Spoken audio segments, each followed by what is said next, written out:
Hello everyone, मैं doctor के वशिष्ठ और आज हम इस वीडियो में जानेंगे वाइटल्स के बारे में। वाइटल्स क्या होते हैं? वाइटल्स हमारे बॉडी के इंपॉर्टेंट पैरामीटर्स होते हैं। तो जिसमें आपका आता है ब्लड प्रेशर, दूसरा आता है आपका पल्स, एक आता है आपका टेम्परेचर और चौथा आता है आपका रेस्पिरेटरी रेट। चारों ही पैरामीटर्स बड़े इंपॉर्टेंट होते हैं। जब भी हम कभी अस्पताल में या हॉस्पिटल्स में जाते हैं तो ये चारों पैरामीटर्स को चेक किया जाता है कि आपका ब्लड प्रेशर कितना है, आपका पल्स कितनी चल रही है, आपका टेम्परेचर कितना है और आपका रेस्पिरेटरी रेट कितना है।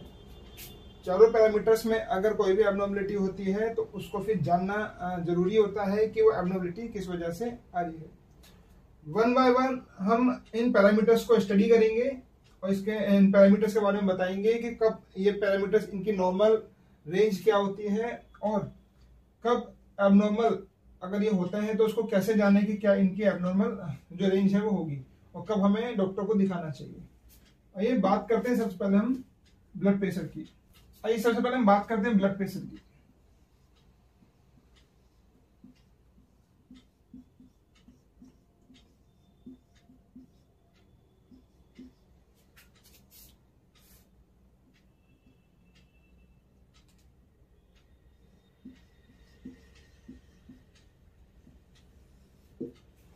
ब्लड प्रेशर बहुत इंपॉर्टेंट पैरामीटर्स है हमारी बॉडी का। कहीं भी जाएं आप, बाकी पैरामीटर्स हो सकता है डॉक्टर चेक ना करे लेकिन ब्लड प्रेशर जरूर चेक करता है। ब्लड प्रेशर में आपकी एब्नॉर्मलिटी आपकी बॉडी को हार्म कर सकती है। सबसे पहले हमें पता होना चाहिए कि ब्लड प्रेशर की जो नॉर्मल वैल्यू है वो क्या होती है। अगर हम बात करें नॉर्मल ब्लड प्रेशर की, नॉर्मल ब्लड प्रेशर जो है वो आपका 120 mmHg से कम होता है। ये कौन सा वाला होता है? आपका ऊपर वाला ब्लड प्रेशर, जिसको हम सिस्टोलिक ब्लड प्रेशर बोलते हैं, लेकिन आम भाषा में हम ऊपर वाला बोल देते हैं पेशेंट को समझाने के लिए। दूसरा जो होता है डायस्टोलिक बीपी, यानी कि जिसको हम नीचे वाला बीपी बोलते हैं। ठीक है, ये आपका 80 यानी कि 80 से कम होना चाहिए। तो ये नॉर्मल ब्लड प्रेशर है जो एक पेशेंट का होता है। ठीक है, लेकिन अगर ये बीपी 90 और ये वाला बीपी आपका 60 से नीचे जा रहा है तो क्या उसको नॉर्मल कहेंगे? क्योंकि इसमें हमने कहा लेस देन 120, लेस देन 80, लेकिन 80 कितना कम कि हम उसको नॉर्मल कहें। तो जो है इसमें आपका हम जो सिस्टोलिक बीपी और डायस्टोलिक बीपी है, एक नॉर्मल पेशेंट को समझाने के लिए और नॉर्मल जो एक रेंज है वो लेके चलते हैं कि आपका 100/60 से लेकर 120/80 तक हम इसको नॉर्मल कह सकते हैं।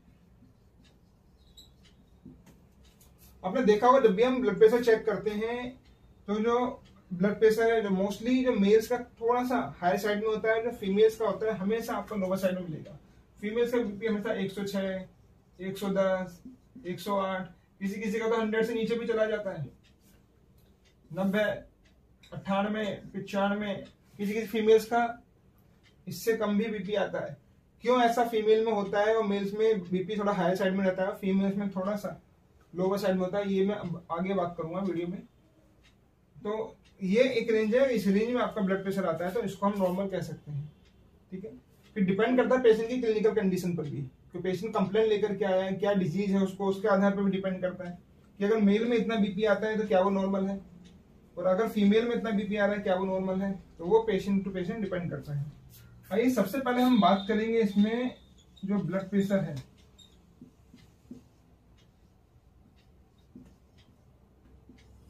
मैंने बताया बहुत इंपॉर्टेंट पैरामीटर है हमारी बॉडी का, जिसमें हम बात करेंगे हाइपरटेंशन की।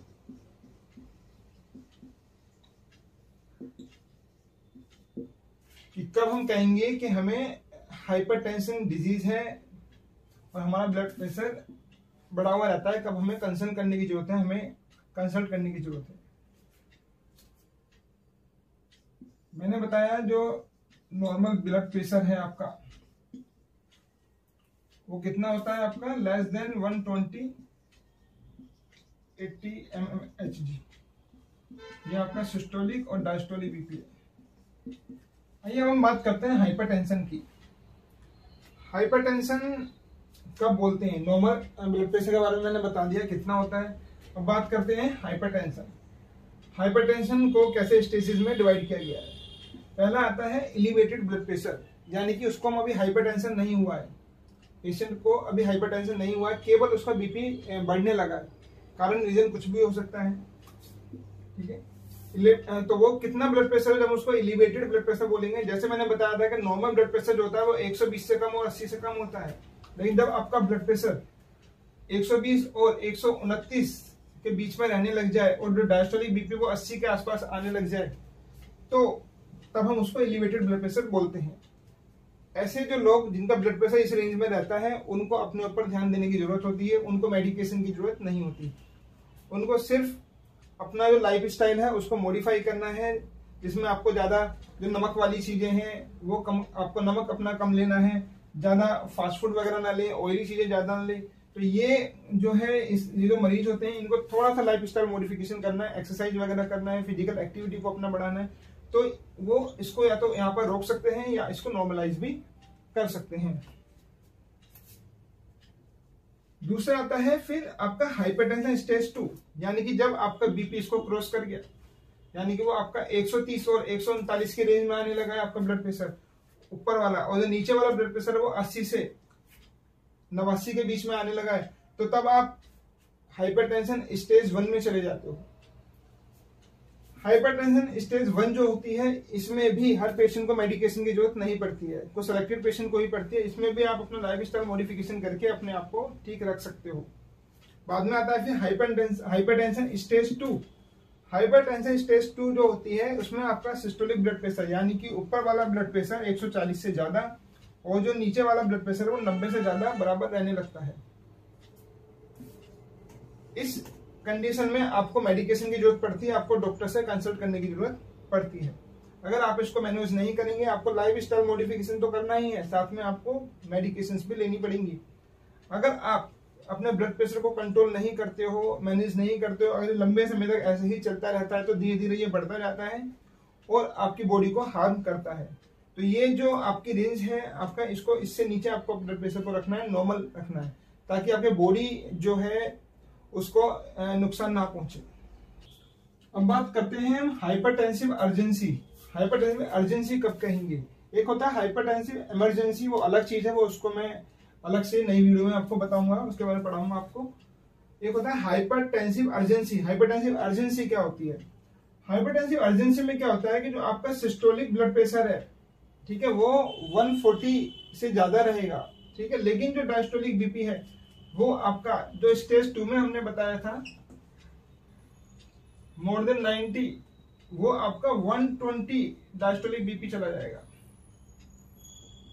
ठीक है, स्टेज 2 में वो मोर देन 90 था, लेकिन हाइपरटेंसिव अर्जेंसी में जो डायस्टोलिक ब्लड प्रेशर है वो 120 भी क्रॉस कर जाएगा।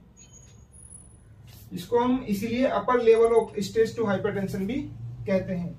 जो हाइपरटेंसिव अर्जेंसी होती है उसको भी मैनेज करना होता है इमीडिएटली। जो हाइपरटेंशन अगर इसको हम मैनेज नहीं करेंगे तो आपको ऑप्टिक डिस्क इडिमा बन सकता है। ऑप्टिक डिस्क होती है हमारे आई में, उसका आपको इडिमा, उसमें सूजन आ सकती है आपको। साथ ही इसको सीवियर पेरी ऑपरेटिव हाइपरटेंशन भी कहते हैं, और इसमें प्रोग्रेसिव एंड ऑर्गन कॉम्प्लिकेशंस हो सकते हैं। जो आपके बॉडी के पार्ट से हार्ट हुआ, किडनी हुआ, ब्रेन हुआ, उनमें कॉम्प्लिकेशंस बन सकते हैं। उनको डैमेज नहीं पहुंचता है, डैमेज जो आपका हाइपरटेंसिव जो इमरजेंसी होती है उनमें पहुंचता है, लेकिन हाँ इनमें कॉम्प्लिकेशन बन सकते हैं आपको। तो इस जो हाइपरटेंसिव अर्जेंसी है इसको भी आपको मैनेज करना होता है। तो अभी हमने क्या पढ़ लिया? हमने normal hypertension, normal blood pressure कितना होता है वो पढ़ा। हाइपरटेंशन एलिवेटेड ब्लड प्रेशर क्या होता है वो हमने पढ़ा। दूसरा हमने क्या पढ़ा? हमने पढ़ा है इसमें हाइपरटेंशन स्टेज 1 हमने पढ़ ली, हाइपरटेंशन स्टेज 2 हमने पढ़ ली, और हाइपरटेंसिव अर्जेंसी क्या होती है वो हमने इस वीडियो में जाना है, पढ़ा है। हाइपरटेंशन इमरजेंसी क्या होती है उसको मैं अलग से बताऊंगा, और उसको मैनेज करना क्यों जरूरी होता है, अगर उसको मैनेज नहीं करें उसके साथ क्या कॉम्प्लिकेशंस हो सकते हैं, वो आपको मैं आने वाली वीडियो में, नेक्स्ट वीडियो में बताऊंगा। Thank you.